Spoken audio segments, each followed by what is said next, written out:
vivre au quotidien, c'est vrai que ça implique la prise de médicaments.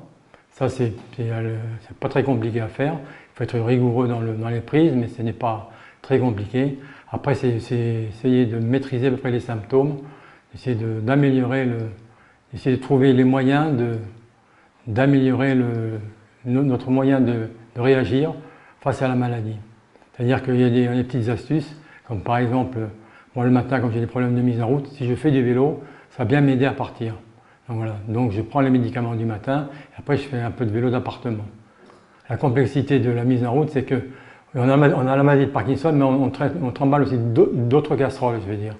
C'est-à-dire qu'on est obligé on a des problèmes qui viennent d'ailleurs. Il faut faire le tri entre ce qui vient strictement de la maladie et ce qui vient d'un problème d'arthrose, des choses comme ça. Donc on est obligé à chaque fois qu'il y a un symptôme qui apparaît, de dire bon ben là c'est ça.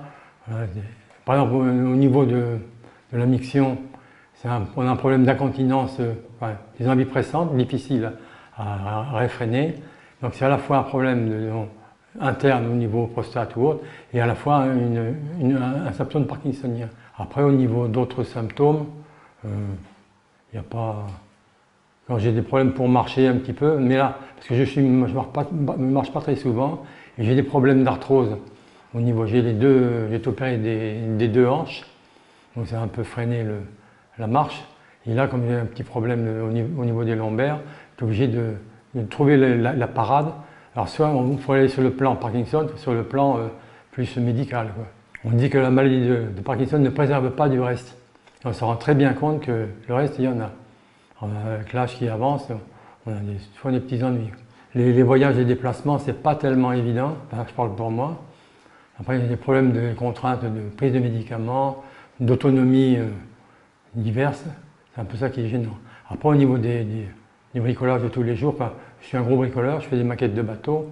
Bon, ça je mets plus de temps qu'avant, mais j'avance toujours, quoi. La conduite automobile n'est pas évidente, parce qu'avec certains médicaments, on endorme un petit peu, donc il faut être prudent et ne pas conduire sur des grands trajets. C'est un peu difficile. Donc ça implique d'être avec quelqu'un d'autre. Il faut se garder en forme le plus possible.